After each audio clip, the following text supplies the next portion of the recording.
My name is Nate Carter, I'm 42 years old, and I was erased from my own brother's wedding by text message. Not fired, not exiled, not cursed out in some loud family blow-up. No, just a neat little message on a Tuesday afternoon that said, in essence, you're no longer needed. I was at my desk in my Seattle apartment, sunlight filtering through my office blinds. Halfway through a code review for a client platform I'd helped build from the ground up. My fingers were still on the keyboard when my phone buzzed beside me. Alex's name flashed across the screen, my younger brother. I didn't even hesitate. I smiled. Of course it was Alex. He and his fiancée, Brianna, had been in a frenzy for weeks planning their wedding. He probably wanted help with the catering spreadsheet or a last-minute update to the RSVP tracker I had set up for them. I was the go-to fixer in our family, the tech brother, always available, always reliable. I picked up the phone expecting a problem to solve. Instead, I got deleted. Hey Nate, sorry for the late notice. We had to trim the guest list. It's gotten way over what we budgeted for. Gonna have to take you and your +1 off. Hope you understand. We'll celebrate with you another time. For a moment, I didn't move. My brain couldn't process it. This was the same brother whose college essays I edited, whose first car I helped finance, whose name still lived on my server access logs. He didn't even have the nerve to call. I reread the message, not once, not twice, 4 times. Each time, it felt less like a text and more like a slap, digital and clinical, like I'd been unsubscribed from my own family. My chest tightened. My stomach dropped with that sickening lurch you get when an elevator jerks between floors. I could hear the faint hum of the city outside my apartment window, the sound of a world that had kept spinning while mine had stalled mid-frame. The air inside my lungs felt stale, as if I hadn't breathed in minutes. I called my mother, Martha Carter. She picked up on the second ring with that chirpy voice she reserves for brunches and donor galas. Hi honey, everything okay? I couldn't even form a sentence at first. My throat caught. Mom, I just got a text from Alex about the wedding. There was a pause just long enough to confirm what I already feared. Oh, that, she said, and then she sighed.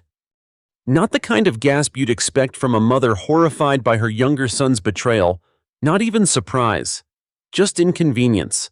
A sigh like I'd told her the dishwasher broke again, or I'd forgotten to RSVP to a dentist appointment. Yes, sweetie, he mentioned it might come up. The venue's tight, and Brianna's family is huge. You know how these things go. He uninvited me, Mom, from his wedding, with a text. Her voice sharpened. Nathan, please don't make this into a bigger deal than it is. It's just a wedding. She actually said that, just a wedding, like I wasn't just told I wasn't family enough to show up. There are 150 people on that list, I said quietly, but no room for your oldest son. Her voice dropped into that familiar, performative sympathy. Sweetheart, it's not personal. You of all people should understand numbers. It's a capacity issue. Be the bigger person here. I swallowed hard. I knew that line by heart. Be the bigger person. Code for swallow the disrespect. Stay quiet. Make it easy for everyone. I ended the call. I didn't rage, I didn't cry, but inside, something snapped like a frayed cable under pressure. I wasn't just being left out. I was being deleted pixel by pixel until only the parts of me that served others remained. So I did the one thing I could. I called David. David Lynn and I have been best friends since our first semester at Berkeley. He's a corporate attorney now, razor sharp, dry as hell, and the only person in the world who knows the full map of Carter family dysfunction. I didn't even say hello, just read him the text. His response was flat and surgical. Let me get this straight. The CEO of a tech company you co-founded just uninvited you from his wedding via text because of a guest list issue, and your mother told you to stop being dramatic. Yeah, I said, that's the summary. Jesus Christ, he muttered. It's the Apollo project all over again. I flinched. That phrase still tasted like bile. Don't, I said. No, he pressed. This is exactly the pattern. They squeeze every ounce of brilliance out of you. Wipe their feet on your face, then tell you you're too sensitive for being upset. The wedding is just the final act. And he wasn't wrong. Because this wasn't about one text message. It was about every holiday dinner where I was invisible. Every company pitch where my code powered the demo and Alex took the stage. Every time I wrote the blueprint and watched someone else collect the credit. I stood up from my desk and stared at the frame schematic on my wall. An architectural rendering of Project Orion, the logistics optimization system that saved Innovate from collapse 3 years ago. I built that, line by line, algorithm by algorithm.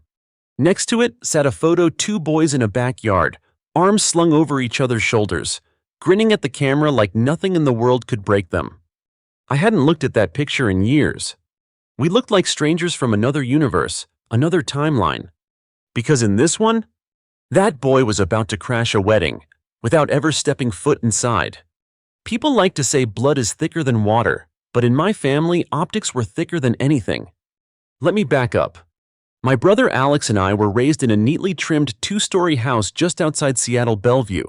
To be exact, Dad worked in municipal planning, the kind of guy who measured love in linear feet.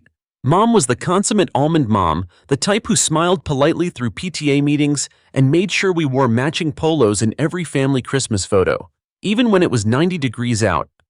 From the outside, we looked like a Pacific Northwest success story. Inside, though, there was a hierarchy, a silent pecking order. And guess who drew the short straw? I was the builder, the problem solver. Alex was the performer. Even as kids, he was the one with the camera smile, the confident voice, the handshake-ready posture. Mom used to say, "Nate builds the engine, but Alex drives the car." At 13, I was coding simple programs from library books while Alex was being groomed to give speeches at student council. I didn't mind, not then. We were close. He'd beg me to teach him Python, and I'd spend hours showing him how to build silly games on our old Dell. He was curious, bright, and full of charm. But somewhere around college, that dynamic shifted. He stopped asking for help, started borrowing ideas instead. Cut to 10 years later, we co-founded Innovate Inc., a tech startup focused on optimizing last-mile delivery using predictive analytics. I poured in the original architecture. He brought in investors. I stayed up nights designing Orion, our flagship AI platform. He made headlines announcing its success. And every time we got a new client or press feature, guess whose face was on the website? You guessed it, Mr. Executive Presence himself. One particular day burned into my brain. We were at a pitch event in San Francisco. The Orion beta had just hit internal milestones faster than we projected. Alex stood on stage with a wireless mic, dazzling a room full of VCs. Behind him, my code, my dashboard, my vision repackaged into a shiny demo reel. Afterward, one of the investors approached me during cocktails. "So, you're the developer, not co-founder, not lead engineer, just the developer." I remember nodding and hearing him say, "You've got a great product. Alex really knows how to sell it." It wasn't jealousy, it was erasure and erasure. When slow, feels like drowning in plain sight. Then came Vegas. Alex called it a business retreat.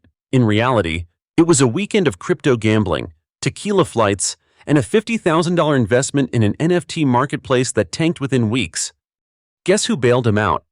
Mom called me sobbing at 2:13 a.m., said he was humiliated, desperate, needed to pay off his debt before the board found out. I didn't even hesitate.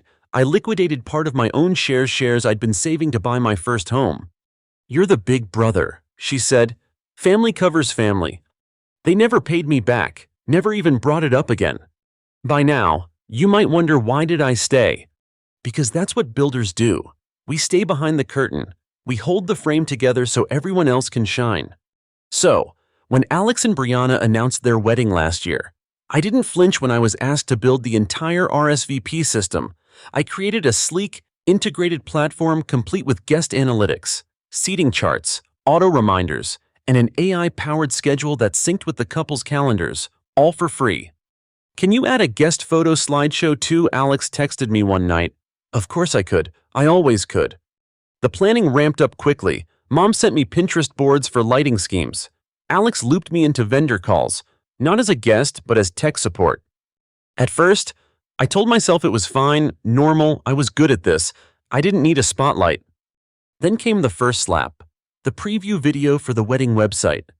I clicked the link over lunch. expecting the usual montage baby photos, high school dances, engagement pics.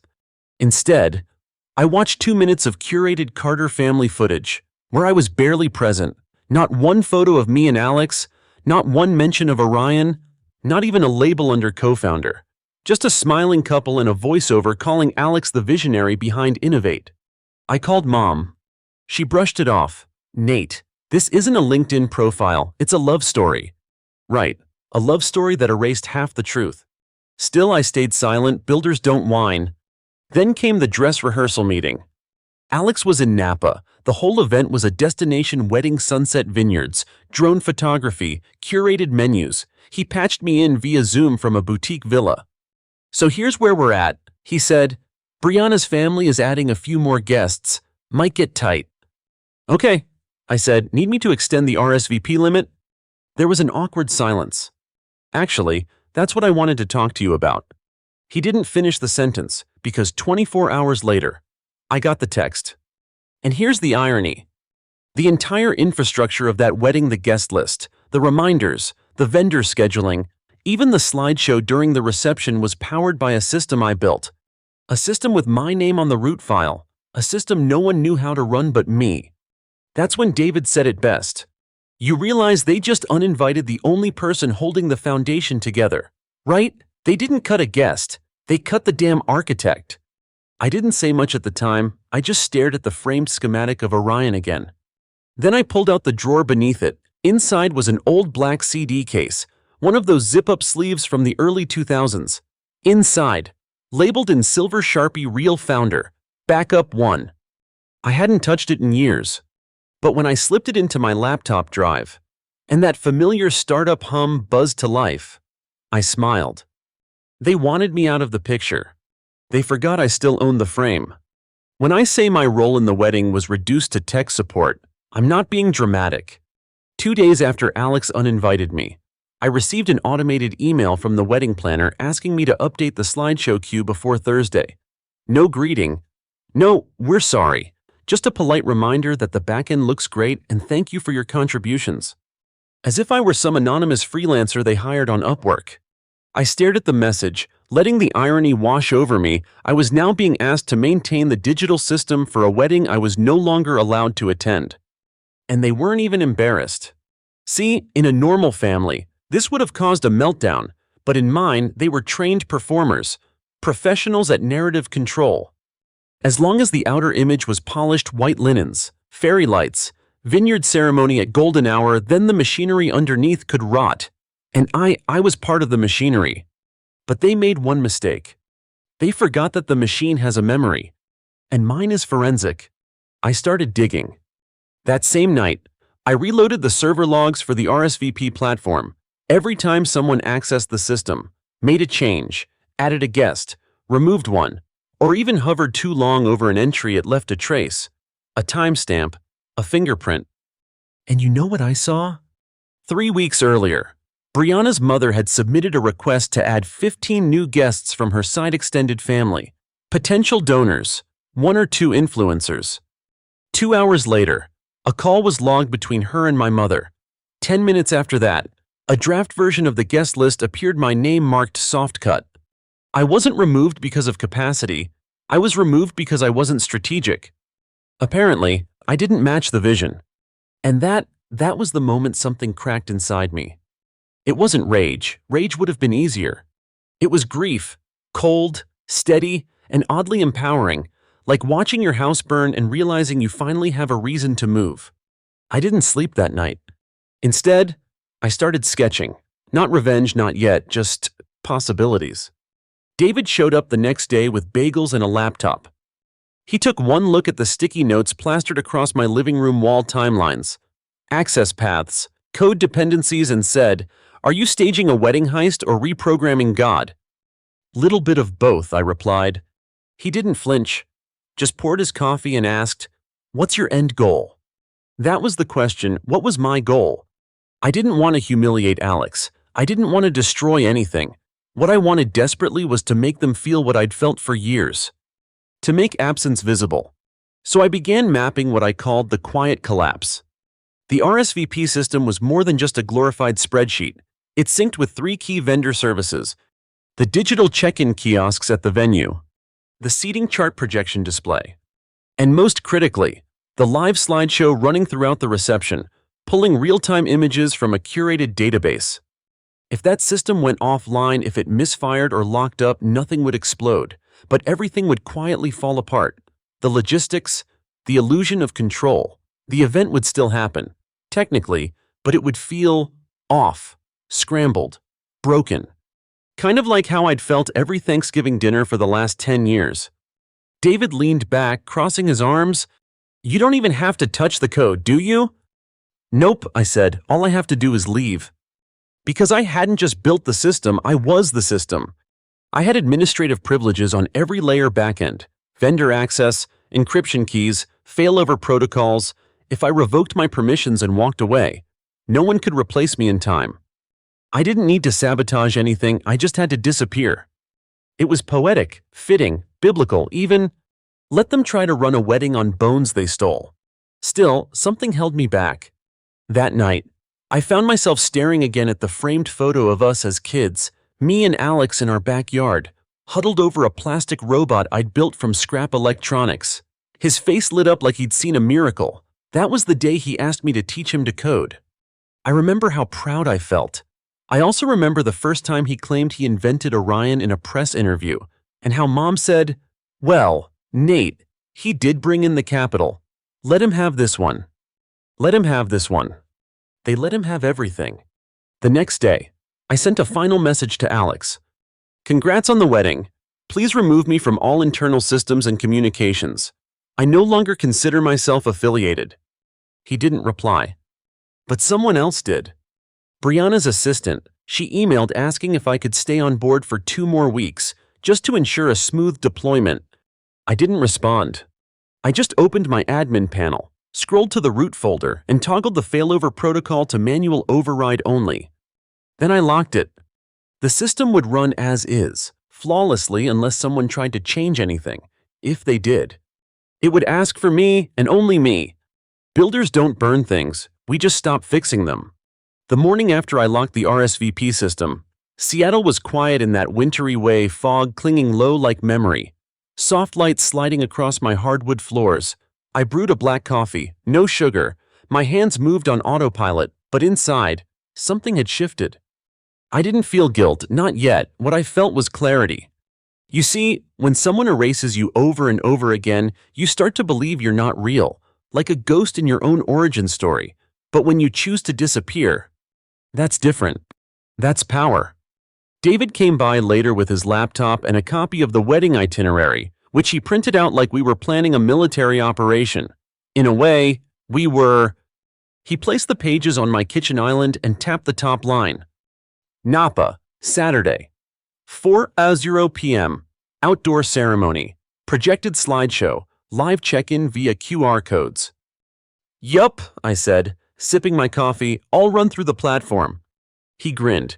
"And who has the failover key?" I tapped my chest. "Only me." We didn't laugh. It wasn't funny. It was surgical. I wasn't hacking. I wasn't sabotaging. I was simply taking my hands off the wheel and letting gravity do the rest. Builders like me, we don't scream, we just let the structure speak. The final plan was simple. Step 1, confirm the dependencies. Step 2, watch for tampering. Step 3, do nothing. No viruses, no malfunctions, just absence. Absence where they once expected my hands, my fixes, my loyalty. But something told me they wouldn't take that well. And I was right. 2 days before the wedding, I got a call from a number I didn't recognize. "Hi, Nate. This is Kara. I'm Brianna's wedding planner. We're having some trouble with the platform. Guests are saying they're getting logged out. The slideshow preview's not loading either. Could you check?" I paused, just long enough for the silence to register. "I'm sorry," I said evenly. "You'll need to contact the project owner." "Well, that's you, isn't it?" "Not anymore," I replied. "I've resigned from the role. Access was revoked last week." There was a beat of dead air, then a chirpy cover-up. "Okay, I'll loop back with the couple, thanks." She hung up fast. I imagined her walking into a panic room of white roses and place cards. trying to explain that the whole backbone of the wedding might be crumbling and nobody knew the passwords. I sat back in my chair and stared at the frame schematic of Orion again. Same one I'd built on my old ThinkPad while Alex partied in New York with the investors. Funny how systems break down. Later that evening, I went to my safe. It wasn't a big one, just a black metal lockbox tucked under my bookshelf. Inside was that familiar, worn CD sleeve. Real founder. Backup 1 still scrawled in silver ink, not for use, not anymore, just remembrance. I held it for a long time. This disc was the original build of Orion, before branding, before revisions, before we added all the PR polish. It was raw, powerful, and entirely mine. Symbol, memory, weapon, maybe, but I didn't need to use it. I just needed to remember that once I created something that mattered. The next day, Mom called. I let it ring, then ring again, then ring a third time. Finally, I picked up, "Hello?" Her voice was taut, brittle, carefully measured. "Nathan, I heard from the wedding team. They said you're not cooperating." "Is that what they said?" I asked quietly. She exhaled through her nose her signature sigh of condescension. "Look, I know things have been delicate, but you're making this personal when it doesn't have to be." I clenched my jaw. "Mom, I was removed from the guest list." "Yes, because the space was limited. That's not a betrayal. It's a logistical decision." I laughed, but it came out flat. "No, Mom, it was a choice, and now I'm making one too." Her voice cooled like ice poured into boiling water. "This is why you'll never understand leadership. Nathan, real leaders don't sulk. They support." I almost dropped the phone. All these years, that was the script. Alex equaled the leader, Nate equals the technician. Support staff, disposable. "You know what, Mom," I said. "For once, I agree with you." She hesitated. "I'm done supporting." And I hung up. I didn't throw the phone, didn't scream, I just closed the laptop, turned off my router, and opened the window to let the air in. It was done. No kill switch, no explosion. Just silence. Let the machine run itself. Let them see what happens when the invisible man steps out of frame. And they would, because on Saturday at 4:00 p.m. in Napa Valley, with the vineyard blooming and the influencers posing, they were about to watch their perfect day glitch in real time. And it wouldn't be loud, it would be quiet, precise, surgical. Just like the way they erased me. Saturday, 4:02 p.m., Napa Valley's golden hour was in full bloom sunlight, cutting through rows of grapevines like honeyed blades. The wedding venue, a minimalist estate carved into the hillside, with white canopies, suspended Edison lights, and a hired string quartet playing a slowed-down Taylor Swift instrumental set. From the drone footage, yes, there was drone coverage, it was perfect. Until it wasn't. I wasn't there in person. I didn't need to be. I sat in my apartment back in Seattle, barefoot, a bowl of cold soba noodles beside me, laptop closed. David was with me, cross-legged on the couch, holding a LaCroix and narrating updates from his group chat because, of course, someone on the catering team was live texting the chaos. "Okay," he said. Scrolling, check-in kiosks are down, QR codes not scanning, they're trying to go manual. I smirked. That'll take hours. The database was sorted dynamically. No static list exists. He grinned. Genius. What about the slideshow? I pointed to the muted live stream on my monitor. The projection screen at the reception had gone completely black. No baby photos, no engagement reels, no music, just a frozen loading wheel in the corner and the words, "File not found." A soft crackle of feedback rang through the speakers before someone unplugged the system entirely. A murmur rolled through the crowd like fog over the vineyard. I leaned back in my chair. The quiet collapse had begun. Brianna's mother, immaculate in blush pink chiffon, was pacing behind the chairs. A planner hovered beside her, frantically talking into an earpiece. Someone passed around printed table maps, but they didn't match the venue's layout. Why? Because the whole design had been built on the dynamic map I coded. Once that server shut down, every seating assignment, every label, every course number vanished into thin air. David read another text. Bride's uncle tried to get on Wi-Fi to fix something and locked out the main vendor login. She's freaking out. She wants to know who has the override key. He looked at me. I raised my hands, no one. Except you. I'm not logged in, I said, and I won't be. Outside my window, the wind picked up. Leaves rustled across the sidewalk like whispers. I closed my eyes and let myself feel something I hadn't in a long time. Not revenge, not anger, control. Not control over them, control over my own damn boundary. Let me be clear, I didn't crash the wedding. I didn't hack anything. I didn't touch a single line of code. I just walked away. And the moment I did, everything they depended on, everything they never acknowledged went with me. Let's talk about symbolism for a second. The RSVP platform I built wasn't just a program, it was a mirror. It reflected who was in, who was out. It organized people into rows and columns, tagged them with color-coded names and fancy icons. They used it to decide value. They used it to exclude me. So I turned their mirror to glass, let them look through it and see the absence they engineered. 4:36 p.m. David's phone buzzed again. Wait, you'll love this, he said. The slideshow system is trying to boot from a local folder. It's defaulting to backup media. I blinked. What folder? He grinned. Guess. I stood up, suddenly realizing what that meant. Because months ago, before they kicked me out, I had uploaded a test batch of old family photos. To test image resolution, rendering, layout transitions, nothing fancy. But among them, one photo.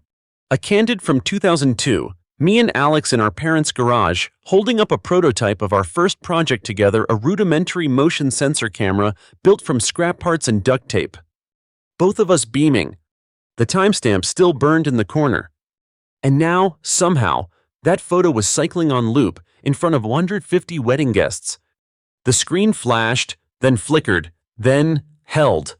Image after image. Me and Alex, middle school, science fairs, college dorms, graduation, pitch nights, tech meetups. Every photo the current slideshow should have included but didn't, because they had scrubbed me out, and the system remembered. I didn't plan it, not consciously, but in some strange poetic algorithm, like the platform knew those images became the default fallback, the ghost in the machine. And now that ghost was haunting them. David's eyes were wide. Dude, that wasn't even a hack. That was a callback. I didn't speak. I watched as Alex stepped into the camera's frame. He was standing near the projector, clearly panicked, trying to cover the screen with a jacket. People were watching him, not laughing, just confused. Because the images didn't lie. They told a story no one expected. Not of a tech genius groom or a curated influencer fantasy, but of two brothers. One standing in the light, the other, long erased, but not forgotten. And for the first time in years, I felt seen. Not by them, by myself. Then David whispered, "You're not going to believe this. Your mom just walked up to Alex. She's pointing at the screen. They're arguing." I turned away from the stream. I didn't need to see it. They were unraveling. They had built their legacy on borrowed scaffolding. And now, without the architect, it was shaking. I opened my drawer and slid the real founder back up one CD back inside. Then I closed it. Click. Let them figure it out. Because the real twist? I hadn't destroyed anything. They had. I just let the truth reappear. 4:54 p.m. The stream glitched once more, then cut entirely. I didn't bother refreshing. I knew what came next.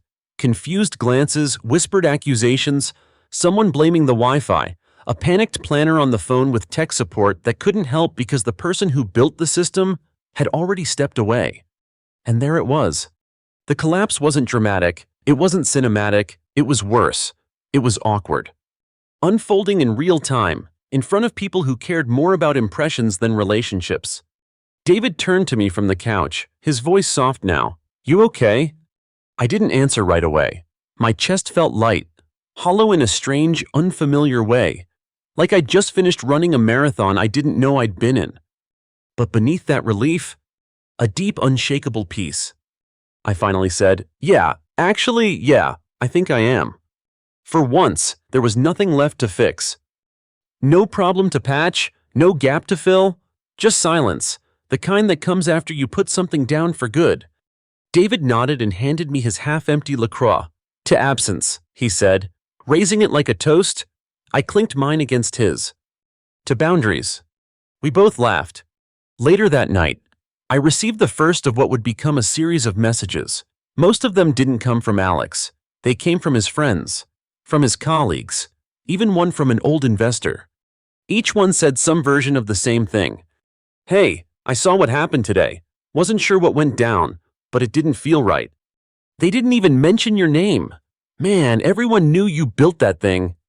I get it now. And the wildest one, from Brianna. She wrote, "Nate, I just saw some of the original slideshow footage when the system rebooted. I didn't know about the early years, about your role. I thought the whole RSVP system was just a product you built for Alex. I didn't realize it was your architecture. I'm sorry for what happened. I wish I had asked more questions. If it means anything, I saw those photos. They meant something." I didn't reply, not because I hated her. I didn't. She was just orbiting a world I had finally exited. But her words sat with me, long after midnight, not as validation, just as proof. The truth has a way of bleeding through, no matter how carefully it's paved over. Around 100 a.m., I received a final message. This one was from Alex. He didn't say hello, no preamble, just, "I should have never let Mom talk me into cutting your name from the deck. I should have told the planner to keep your photo in. I messed up." And then, the last line. "You still have the backup, don't you?" I stared at the message. The implication hung in the air like smoke. Not "I'm sorry, not you matter. Just, you still have the thing we need." That was Alex, through and through. Still angling for control, even as the empire cracked. And for a brief moment, the old part of me, the builder, wanted to help, to restore, to keep the structure alive. But then I looked around. My apartment wasn't lavish. It didn't have floor-to-ceiling windows or curated succulents in clay pots, but it was mine. And more importantly, I finally felt like I was mine. I opened the drawer again, just one last time. The real founder, backup, one disc still rested in its sleeve, untouched, pristine. And for the first time, I didn't want to use it, didn't even want to hold it. So I pulled it out and slid it into a bubble mailer. No note, no explanation. Just an old relic of forgotten credit.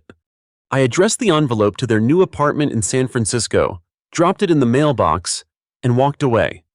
I didn't check if it was received. That wasn't the point. The next morning, I opened my inbox to a new message. This time, it wasn't family. It was from a nonprofit in Oregon. I'd once done volunteer development work for helping families reconnect through digital platforms, especially those who'd been estranged. They were launching a new program, a platform to track meaningful reconnections at weddings, funerals, reunions. They needed a consultant, someone who understood both code and silence. The email ended with, "We hear you built something powerful. Want to help us build again?" I smiled, not bitter, not triumphant, just whole. Because sometimes, the most human kind of revenge is not rage, it's resurrection. And the twist they never saw coming, I didn't need to crash the wedding. I needed to outgrow it. The envelope never came back. No email, no reply, no thank you. And for the first time, I didn't need one. The old me would have hovered near the door, refreshing tracking updates, checking timestamps, but this version of me, he understood that closure isn't always delivered in neat packaging. Sometimes, it's just walking past a mailbox and not looking back. In the weeks after the wedding, silence became my sanctuary. No family calls, no guilt-laced invitations to talk it through, just the gentle hum of my apartment at dusk, the way the city lights bled into my window like soft neon veins. I thought about the word revenge a lot. What I did, was it revenge? Or was it reclamation? Because here's the truth: when you grow up in someone else's narrative, your victories are always borrowed, your identity is conditional, your role is pre-written, and if you dare rewrite it, they call it betrayal. But what I did wasn't betrayal, it was correction. A rebalancing, a reminder. I didn't burn their house down, I simply turned off the electricity and handed back the keys. Let's talk legacy. The Orion platform is still out there, still making headlines, still credited, in every article and press kit, to visionary tech founder Alex Walker. But if you dig, really dig, you'll find scattered traces. A patent with my initials buried in the footnotes, a GitHub commit with my original timestamps, an old university grant under my full name, and now, a quiet consulting credit at a small nonprofit platform in Oregon. They didn't ask me for buzzwords, they asked me for values. I said transparency, consent, connection. I didn't build them a product, I built them a way to see each other better. And maybe that's all I ever wanted. Funny thing is, the last photo in that botched wedding slideshow, it wasn't me and Alex. It was me, alone, holding up the Orion blueprint in our high school science lab, smudged glasses, nervous smile, scribbles all over the margin. And taped at the top, a post-it in my own handwriting. Build something that remembers. I stared at that for a long time. Because even after all the noise, all the erasure, all the speeches I was never thanked in that photo made it through. Not because someone meant to keep it, but because I'd tucked it deep in the system. Quiet, unassuming, resilient, like me. So what's the lesson here? It's not that revenge is sweet, it's that absence can be louder than any scream. It's that when people erase you from the table, the most powerful thing you can do is build your own table. And then leave the chair open. Not for them, for someone like you, watching, waiting, wondering if they matter. You do. You matter more than they ever let you believe. You're not support staff in someone else's fairy tale.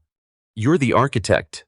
And architects, we remember the foundation even when the world only stares at the facade. So if you've ever been written out of the story, if you've ever been told your silence is professionalism, if you've ever watched your name get cropped from the credits, I want you to know. You're not erased. You're archived, waiting for the day you get restored. And maybe, just maybe, that day is today. If this story hits something inside you, don't keep it quiet. Leave a comment. Share it with someone who needs it. Tell me, have you ever been the ghost in someone else's machine? Because I see you, and you're not invisible here. Story 2. My name is Madeline Lawson. Most people call me Maddie. I'm 35, and 3 weeks ago, I buried my father under a sky so gray it felt like even the heavens knew what I had lost. This morning, I heard the sharp, smug click of high heels on the stone path leading into my garden. I didn't need to turn around. Only one person I knew would wear red-bottom Louboutins to stomp through my father's roses, Haley, my ex-husband's new wife. I kept pruning the white roses my dad had planted the year I got married, the same marriage that ended in a flaming car wreck of betrayal and divorce. Those roses used to mean something else. Hope. Fresh starts. Love that grew slowly and carefully. Now, they were just thorns with perfume. Well, she chirped, her voice sugar-coated but acidic, still playing in the dirt. Maddie. I didn't look up. Hello, Haley? She took a step closer. Her shadow fell across the flowers like a storm cloud. You know why I'm here, don't you? I have a few guesses, I said, brushing soil from my gloves. None of them end with you on my property. She smiled like a rattlesnake. The will reading's tomorrow, and Holden and I thought we should handle this like adults. Handle what I finally looked up. Meeting her eyes. This is my father's home, his estate, his legacy. She arched one perfectly manicured brow. And since Holden was like a son to Miles for the last 15 years, we believe we're entitled to our fair share. The pruning shears in my hand suddenly felt heavier. Holden, my ex-husband, the man who cheated on me with the secretary he's now legally tied to, the same man my father once trusted, once mentored, the same man who walked away from me with a smirk and a prenup loophole. That's ancient history. Haley waved a hand like she was clearing smoke. Miles forgave him. They still played golf every Sunday. They did, I said slowly, until Dad got sick, until Holden stopped showing up. Her smile cracked just slightly. My father wouldn't have left Holden anything, I added. Standing. He was a lot of things, but he wasn't stupid. Haley crossed her arms. Isaiah thinks differently. My stomach dropped. Isaiah, my brother, my only sibling. We hadn't spoken since the funeral. When he spent more time patting Holden's back than comforting me, when I stood there, hollow and grieving, and he avoided my eyes. You've been talking to Isaiah. She stepped closer, dropping her voice like a gossip. We've done more than talk. Your brother's been very helpful. I clenched the shears tight, my father used to say. Roses need a firm hand, Maddie, but never a cruel one. Even thorns serve a purpose. Haley leaned in, her tone sweetly venomous. This house is worth over $1 million. Did you really think you'd get to play librarian in your daddy's mansion while the rest of us got nothing? I stared at her. This woman had everything she wanted my ex-husband. My father's old connections, the country club smiles, and yet she came here for this. Not because she needed the house, because she didn't think I deserved it.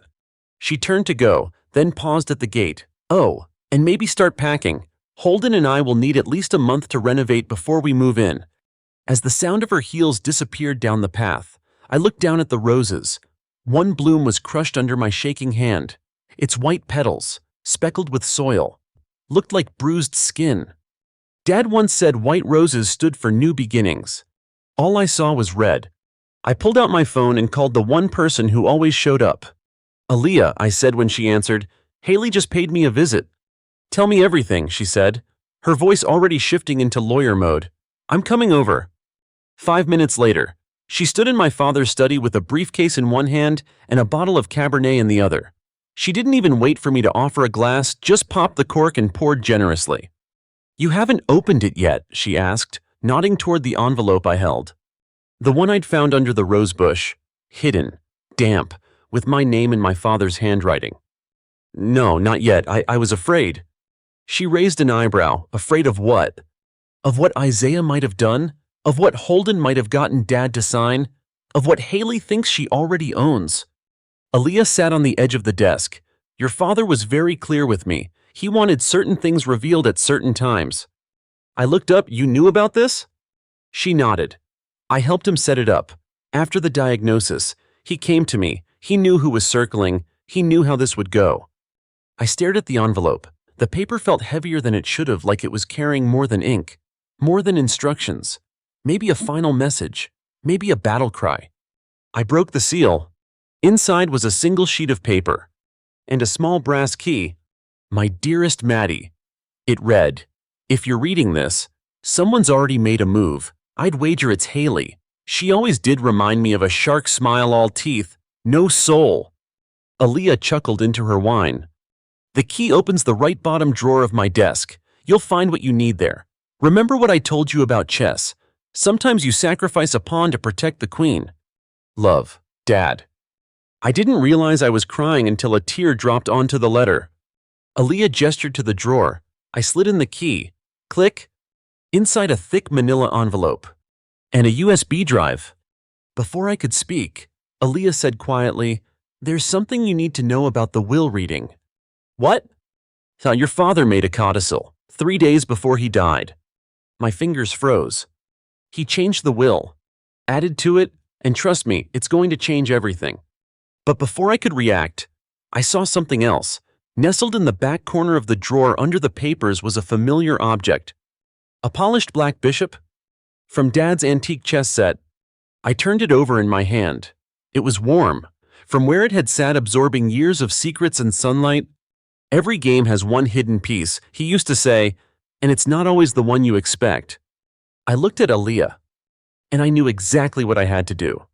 The next morning, I woke to birdsong and dread. The envelope, the USB, the bishop chess piece, they all sat in a neat line on my kitchen table, like ghosts waiting to be acknowledged. My father's voice echoed in my mind, calm but unmistakably firm, play the long game, Maddie, never let them know which move is next. I hadn't slept. Every time I closed my eyes, I saw Haley standing in my garden, laughing like she'd already won. But she hadn't, not yet. After breakfast, I forced down a slice of dry toast. I walked into the study and placed the chess piece back on the old wooden board Dad kept near the window. The board was still set mid-game, just like he'd left it before the hospital stays became too frequent, too long. The black bishop had been missing from that position for months. Now, it sat exactly where it belonged. Bishop to c4. Dad always said that was the piece most people underestimated. I looked at the position again. No, he hadn't been playing a game. He'd been sending a message. Aaliyah called a few minutes later. I made a copy of the USB. I've already reviewed it. My pulse quickened, and, you're going to want to sit down for this. The footage on the drive was grainy, but clear enough. Haley was in a hospital hallway, talking to a nurse I vaguely recognized from Dad's care team. She was holding an envelope and wearing that same strained smile she always wore when she was lying. The audio crackled, then popped into clarity. "And if you just make sure Mr. Lawson isn't too bothered with extra paperwork the next few days, there's more where that came from," Haley said, sliding the envelope into the nurse's pocket. "Was he conscious during the last signing?" the nurse asked. Haley gave a saccharine shrug. "Conscious enough. Besides, I'm sure Isaiah will confirm it was all perfectly legal." My throat tightened.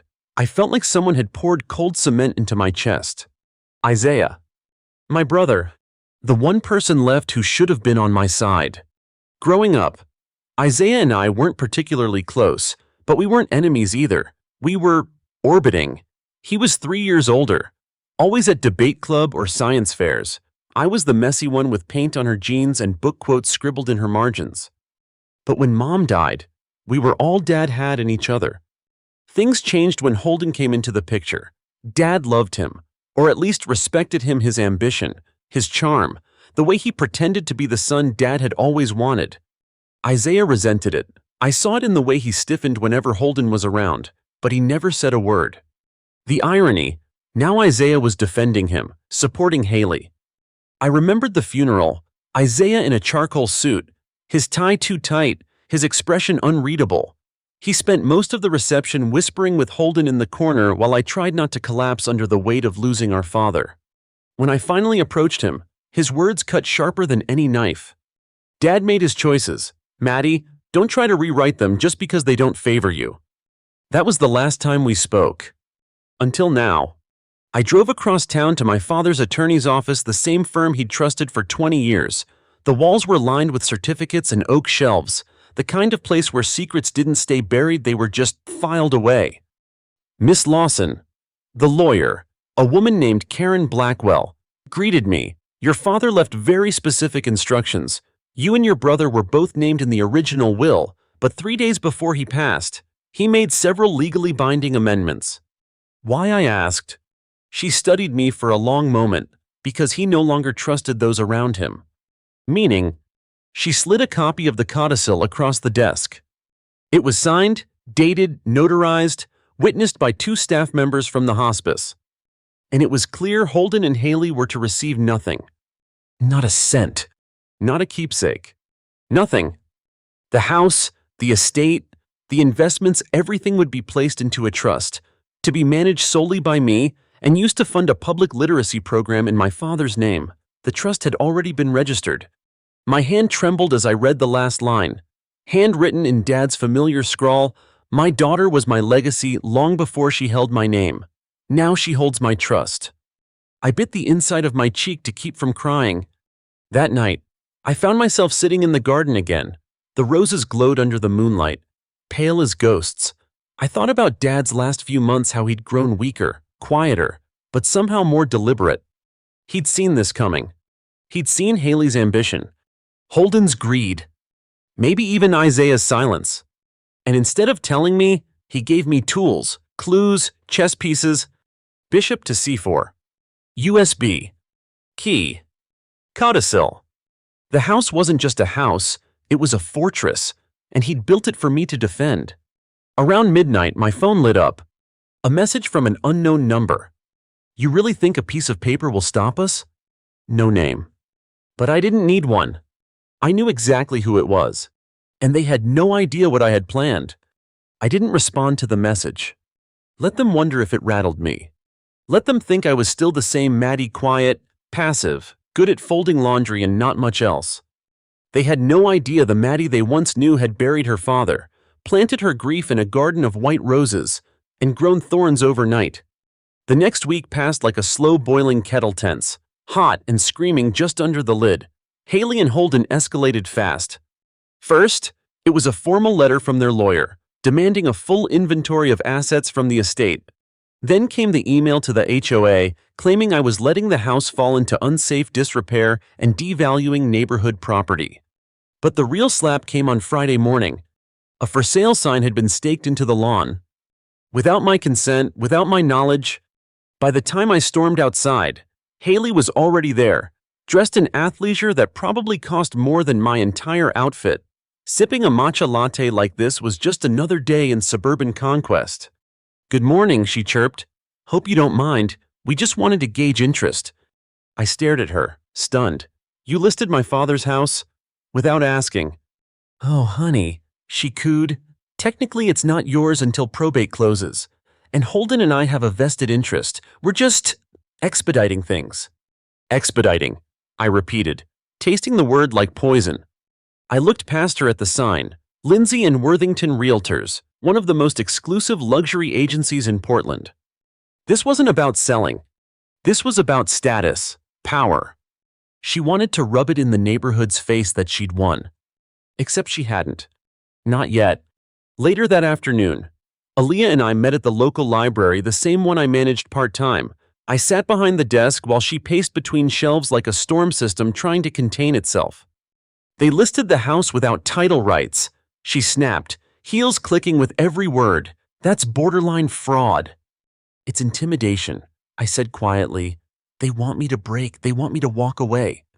Aaliyah stopped in her tracks. "Then they're forgetting who they're dealing with." I smiled. "Small but real. You always did believe in me more than I did." She tilted her head. "That's because you've spent your whole life making yourself small so everyone else could feel big." I didn't respond, but her words settled into my ribs like truth. "Do we go public?" I asked. "Start fighting back loud." "Not yet," she said. "We fight smart. Let them keep pushing. Every action is evidence." She leaned in. "But there's someone else we need to get a read on." "Isaiah." She nodded. I hadn't spoken to my brother since the funeral. Reaching out to him felt like trying to dial into a radio station that kept cutting out static, silence, half-formed words. But I needed clarity. He agreed to meet for coffee, neutral territory, daylight, public. He arrived 10 minutes late, no apology, sunglasses still on indoors. We sat across from each other like strangers. "Thanks for coming," I said. He gave a tight nod.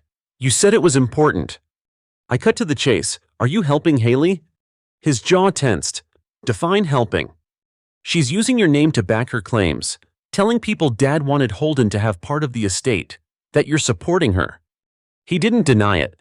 I leaned in. "Did you?" Isaiah sighed. "Dad trusted Holden for a long time. He saw him as more competent than me," I asked flatly. He didn't answer. I bit the inside of my cheek. "Did you know about the codicil?" That got his attention. He looked away, hands fidgeting with his coffee sleeve. I knew he was considering changes. I didn't know he finalized them. "So why the silence?" I demanded. "Why stand with them instead of me?" He looked at me, then really looked. "Because when Dad got sick, you shut everyone out. You made it your mission to be the perfect daughter, the martyr." I stared, stunned. "You think I wanted to do that alone?" "I think you liked being the victim," he said. "Made it easier to hate the rest of us." I stood, the chair scraping loudly behind me. People stared. "Dad gave me his trust." "Isaiah," I said, my voice shaking but strong. "Not because I'm perfect, but because I stayed. I showed up." I grabbed my purse. "Next time Haley uses your name, you better know exactly what you're backing." He didn't stop me as I walked away. But he didn't deny it, either. That night, I wandered into the study, lit only by a desk lamp. The chessboard sat quiet, static. I ran my fingers over the pieces, all arranged as he'd left them. Then I noticed something odd. The white queen, had a tiny scratch near the base, not fresh, like someone had tried to carve something and stopped halfway. I tilted it under the light. A letter. Just one. Suddenly it clicked. Dad hadn't just left me a codicil, or a key. He'd been trying to warn me. Isaiah. He wasn't just being passive. He was a player in this game. And maybe not on my side. The next morning, Haley posted a smiling photo of herself on Instagram standing in front of the for sale sign. Captioned, "Big things coming, stay tuned," but she had no idea the legacy she was standing on had already been rewired. And the queen wasn't done moving yet, the white queen. A tiny eye carved into the base. At first, I thought it might have just been coincidence, a scratch, a trick of the light, but my father didn't believe in coincidence. And he definitely didn't leave clues by accident. That night, I placed the queen back onto the chessboard and stared at it for hours. I ran through every conversation, every detail, every subtle glance Isaiah gave me at the funeral. Dad's voice echoed in my head again. The queen is the most powerful piece on the board, until she forgets that. He wasn't warning me about Isaiah because he hated him. He was warning me because Isaiah was too quiet, too calculated, too much like Dad. But here's the thing, I didn't come from weak stock. I may have been underestimated, but I was raised by a man who designed trapdoors for fun and outmaneuvered contractors, bankers, and bureaucrats for a living. And now it was my turn to plan a move that would flip the whole board. Step 1. Prepare the battlefield. Aaliyah and I filed a restraining order request against the unauthorized sale of the property, citing falsified ownership claims and undue influence. That forced Haley's realtors to pull the listing within 48 hours. Their Instagram big reveal dead in the water. Step 2. I started inviting people over. Neighbors, old family friends, book club women, garden society members, anyone who ever smiled at my father or held a cocktail at one of his famous backyard barbecues. I hosted a low-key memory gathering in his honor. Haley wasn't invited. She showed up anyway. She wore white. I'm not kidding. A white pantsuit like she thought she was walking into some kind of victory parade. She stood at the edge of the lawn, holding a glass of wine she didn't bring, watching people cry and share memories and laugh about Dad's war stories and his terrible chili. And then she started talking. Loudly. Oh, Miles always loved a good crowd. She said to no one in particular, "We'll definitely keep that tradition going once we finalize the redesign." People turned, confused, uncomfortable. I walked over slowly, placing myself between her and the guests. "You need to leave." She raised an eyebrow. "I'm family." "Not anymore." She smiled, but her eyes were cold. "You're playing a very dangerous game, Maddie." I leaned in, just enough so only she could hear me. "So are you. But the difference is I've already seen the last page of the playbook." Later that night, Aaliyah handed me a flash drive. "What's this?" I asked. "Insurance." She plugged it into my laptop. On the screen, bank transactions. Haley's, to the nurse, the same one from the USB video. And 2 flagged transactions under Holden's name, wired into an LLC registered out of Nevada just days before Dad passed. Aaliyah crossed her arms. Money moving. Quietly. Someone was planning an exit strategy before the reading. I stared at the numbers. "How'd you get this?" "Let's just say my cousin works in forensic finance. She owed me a favor." I couldn't help but smile. "You're terrifying." "I'm effective," she corrected, "and now we have a trail." Twist confirmed, they weren't just greedy, they were preparing to disappear with whatever they could grab. Then came the call I didn't expect. Isaiah. "Hey," he said. Flat, no small talk. "What do you want?" "I'm coming over. We need to talk." There was no room to say no. He was already in the driveway. I opened the door to find him standing on the porch, hands in his coat pockets like he wasn't sure if this was an ambush or a homecoming. He stepped inside, looked around. "Still smells like him in here."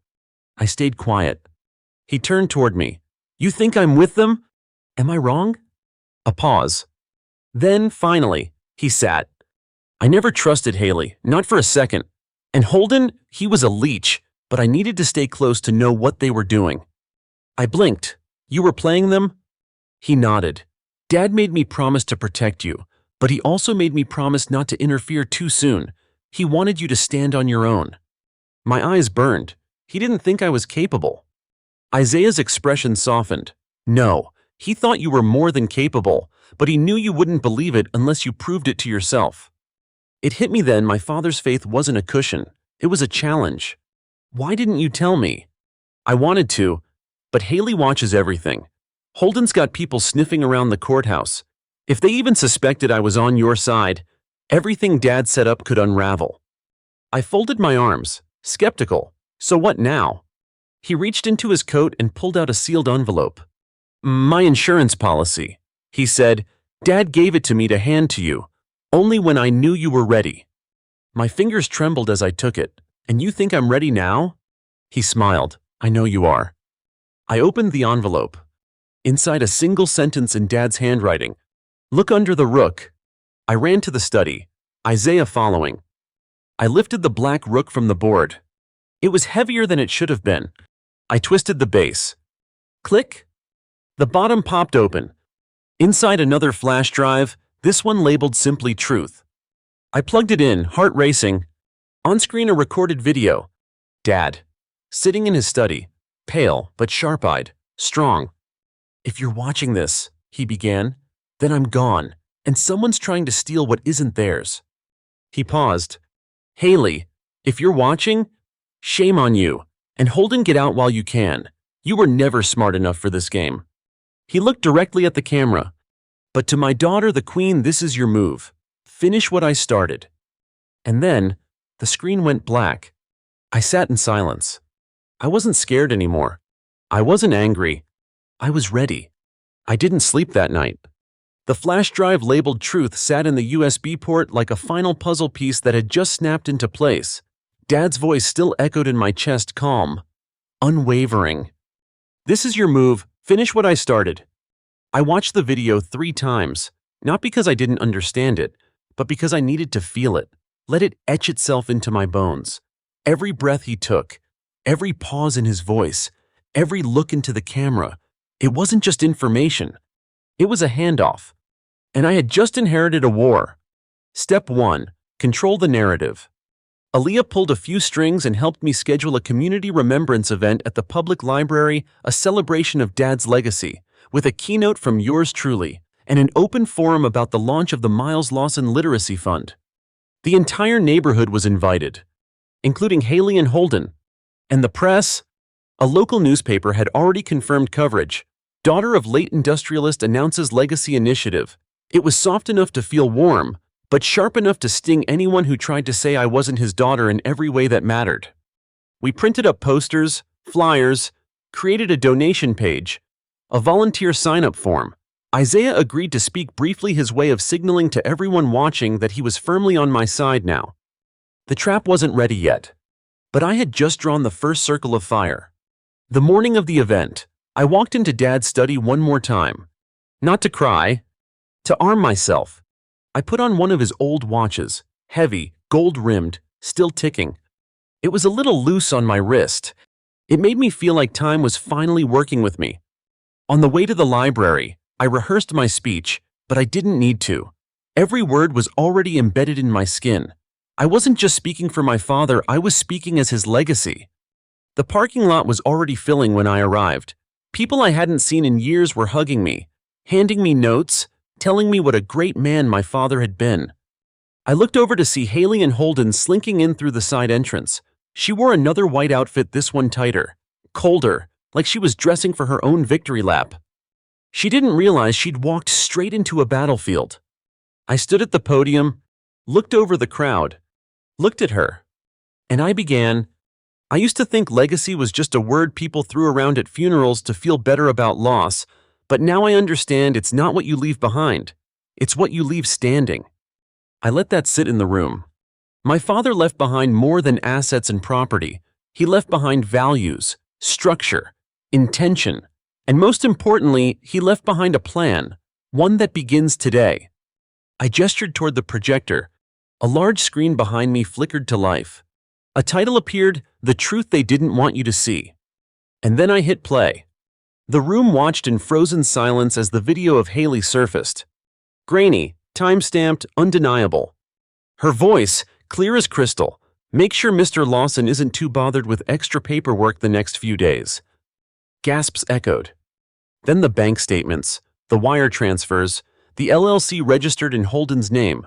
A paper trail so clean, it could have been a textbook on how to steal from the dying. Haley stood up. This is slander, she shouted. People turned to look. Holden's face had gone bloodless. I stepped away from the podium and walked directly toward her. It's only slander if it's false, I said quietly. Would you like to challenge the video under oath? The crowd parted like the Red Sea. Haley didn't answer, but she did walk out. Fast. Holden stayed, which was surprising. He walked up to me after the event, sweat glistening at his temples. Maddie, listen, he began. I didn't know she was doing all that. I thought... You thought what I said. Arms crossed, That Dad would just forget to leave everything to his daughter? That you could skate by on charm and real estate schemes? His mouth opened, but no words came. You had a choice, I added, and you chose her. He lowered his head. I'm sorry, he muttered. Good, I said. You can start by talking, under oath. He flinched. I turned and walked away. That night, Aaliyah poured us both a heavy glass of wine in my kitchen. To the long game, she said. To the checkmate, I replied. But I wasn't smiling. Because it wasn't over yet. I still hadn't read the final letter. The one Isaiah had given me after the event, without a word. I opened it now, fingers shaking slightly. Inside. One last thing. Maddie, look in the fireplace, the old brass panel. You'll know what to do next. I looked at Aaliyah. I'll get the flashlight, she said. We found the panel behind the firewood rack, hidden, slightly rusted. Isaiah must have known it was there all along. I pried it open. Inside was a small velvet pouch. I opened it, and my heart stopped. Inside there was a second will. Signed. Dated. Notarized. Earlier than the codicil, this one left everything to Isaiah. I turned to Aaliyah, speechless. She studied the document, then looked at me. This changes everything, she whispered. No, I said slowly, blood draining from my face. It changes him. The will felt heavier than it should have. Not just in weight, but in meaning, in implication. I stared at the signature, Dad's signature, looped and familiar, undeniably real. It was dated 2 months before the codicil, and in it, everything. The house, the assets, the trust, all of it went to Isaiah. Aaliyah set her wine down with a quiet thunk. Do you think he knew this was still here? I couldn't answer right away. My brain raced through every conversation, every glance, every pause Isaiah had made since Dad's death. He'd said he waited to give me the letter until I was ready, but ready for what? To know that at some point, Dad had changed his mind about me, or that Isaiah had changed him. My stomach twisted, my skin prickled with heat, then cold. I wasn't just playing defense anymore. Now, I didn't even know who the enemy was. I confronted him the next morning. No text, no warning, just me knocking on his door at 8:13 a.m. He opened the door shirtless, groggy, coffee in hand, Maddie. I held up the velvet pouch like it was a grenade. His face paled instantly, not shock, not confusion, recognition. You found it, he said flatly. My jaw clenched. You knew? He didn't answer. That will changes everything, I snapped. He stepped aside, motioned me in. No, Maddie. It changed everything, past tense. I walked into his condo clean, modern, impersonal, no photos of Dad, not even one of us as kids, just framed art prints and a bottle of Macallan on the counter. I need the truth, I said, voice shaking. Did you hide it? Isaiah took a long sip of his coffee before answering. I found it after he died, in the drawer by the rook, before I gave you the envelope. I stared at him. So why didn't you come forward? Why give me the codicil instead? Because I realized something. He said slowly, that second will. That was made when Dad was scared. When he thought I was the only one who could manage everything. But he changed. He watched you show up, stay, fight. I didn't respond. He chose you in the end. Maddie. Isaiah said, I didn't destroy the earlier will because I wanted you to know that I could have claimed everything. But I didn't. I chose not to. My chest tightened. So you were testing me? He sighed. I was protecting his wishes. No, I snapped. You were holding power over me, like everyone else in this family. He flinched. I don't care that you didn't use the will. I continued. What matters is you hid it. You made me fight blind. I thought I was giving you space to grow, he said quietly. Don't dress control up as protection. I bit out. It's still betrayal. I left without another word. On the way home, I pulled over to an empty lot, turned off the engine, and screamed into the steering wheel. Not because of Isaiah, because for the first time since Dad died, I didn't know who to trust. Not even myself. I thought I'd done everything right, played by the rules, followed the clues, stayed calm. And yet everyone around me had been moving 2 steps ahead. Even Dad. Even Isaiah. Even Haley, who, despite everything, had never hidden her intentions. She may have been ruthless, but she was honest about it. The next 48 hours unfolded fast. The video had gone viral, picked up by a few local news stations, then picked up by bigger ones. Daughter exposes stepmother's scheme with secret video from late father. People started coming out of the woodwork. Former employees of Holden, a cousin of the nurse, even one of Haley's old business partners. Everyone had a story. The DA opened a formal investigation. Charges were being considered. And Haley, gone. She deleted her social media, vanished from her gym, canceled her spa memberships. Holden had flipped, cooperated fully. Her empire was cracking. But something about it felt hollow. This wasn't how I imagined winning would feel. That evening, Isaiah came by. I didn't open the door. He slid a note under it. I know you're angry, you have every right to be, but please read this. It was another letter. Not from him. From Dad. Apparently written the same day as the earlier will. It was short, honest, painfully clear. Maddie, if you find this before I change my mind, know this. I wanted to give everything to your brother because I thought you deserved peace, not burden. But if you prove me wrong, if you fight, I'll know I've been the one underestimating you all along. I sank to the floor. The tears came then, not bitter, not angry, grieving. Not for him. For the version of me that always needed someone else's permission to be powerful. The next morning, Aaliyah called. They found Haley. My heart stopped. Where? LAX, one-way ticket to Buenos Aires. FBI picked her up at the gate. I exhaled slowly. That's it. Then, I said. Not quite, she added. You've got a press request, CNN. They want a follow-up interview. I smiled, but it didn't quite reach my eyes. Tell them I'll call tomorrow. I hung up, turned toward the study. The chessboard still sat exactly where I'd left it. Except now, I saw it differently. This wasn't a game. This had been a test of patience, love, control. A lesson in legacy. And the queen was still standing. That night, I lit a fire in the hearth, the same one that had hidden the velvet pouch.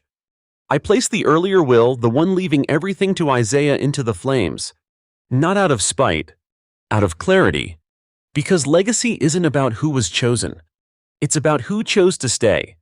But just as the flames consumed the paper, there was a knock at the door. I opened it, and standing there was someone I hadn't seen in years, my mother's sister, Dad's first wife, and in her hand was a folder.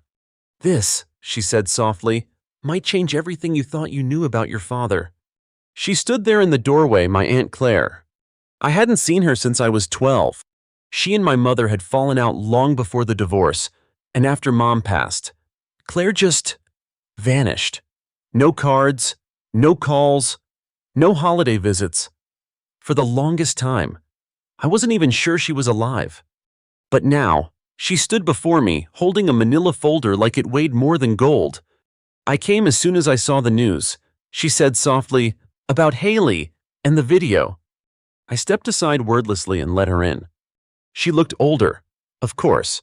Her hair was fully silver now, eyes tired but kind. She glanced around the house, pausing on the photographs, most of which had been rearranged since Haley's exit. You kept the study the same, she said. Of course I did. Claire sat down on the edge of the couch, the folder resting in her lap. She ran her thumb over the label like she was working up the courage to open it. Your dad was a brilliant man, she started, but also deeply private. He kept secrets even from people he loved, especially from them. I folded my arms. I'm very aware. She nodded. This folder, it's about a trust, a private one, set up nearly 20 years ago, with only 2 beneficiaries listed. I tilted my head like a who. She handed me the folder. I opened it, and my breath caught. My name and Isaiah's split 50-50, in a separate, untraceable account. No one else knew about this. She said, not even your mother. He created it after the 2 of you were born, long before the divorce, said it was his real legacy, the one no one could steal, because no one knew it existed. I flipped through the pages. The numbers were staggering. Stocks, land, royalties. He'd invested in startups I recognized, some of which had exploded in value over the last decade. Claire continued, "He told me once, if the family falls apart, this is my insurance, not for money, for memory." I sat back, stunned. "Why tell me now?" "Because the legal battle with Haley is about to get ugly," she said gently. "You need to know you're not walking into it empty-handed. Your father didn't just believe in you, he planned for you." That night, I sat on the back porch with Isaiah. He hadn't said much since the second will had burned. I handed him a copy of the trust documents. He read in silence. "Then, why are you giving this to me?" "Because it's yours," I said, "and because, despite everything, Dad wanted us to have something together." He exhaled slowly. "We've both made mistakes." I nodded, "But we both fought for him, in our own ways." Isaiah stared out into the yard, eyes glossy. He knew we'd never agree, but he wanted us to finish this as a team. I smiled faintly. "So let's do it." He clinked his bottle of beer against mine. "To the long game." "To Dad," I said. The trial came 6 months later. Haley pled not guilty, of course, claimed the video was edited, the nurse was coerced, Holden was lying to save himself. But none of it held. The financial trail was too clean, too deliberate. When the verdict came back guilty on 3 counts of fraud and elder abuse, I didn't cheer, I didn't cry. I just sat still. Because justice wasn't always loud. Sometimes it was just settling. Like dust in an empty room. I kept the house. Not to live in it forever, but long enough to finish the renovations Dad had started. I turned the study into a community writing center, created scholarships from the Hidden Trust Fund, put his name on every book spine, every brick, every plaque. Miles Lawson didn't just build an empire. He built me, and I wasn't going to let anyone forget it. Aaliyah took a job at a foundation in D.C. We still talk weekly. Sometimes she sends me wine with passive-aggressive notes like, "Use this to bribe the next city inspector." Isaiah teaches part-time now, economics. He tells his students, "Wealth isn't what you keep, it's what you outlast." I like that. I kept the chessboard, too. But I moved the queen. She doesn't sit in the corner anymore. She's front and center, watching everything. And you know what's strange? After all the lies, the lawsuits, the layers of betrayal, what I remember most are the quiet things. Dad's voice on old voicemail recordings, the way the house smelled like pine in the winter, the worn edges of his favorite books, the fact that, even in death, he made sure I had one last lesson. That no one gives you the crown. You take it, one smart, strategic, relentless move at a time. So if you're still watching this and wondering whether you're too old, too late, too underestimated, let me be clear. You're just not playing their game anymore. You're playing yours. And somewhere out there, in the middle of all the noise, there's still a board. Still a queen. Still your move.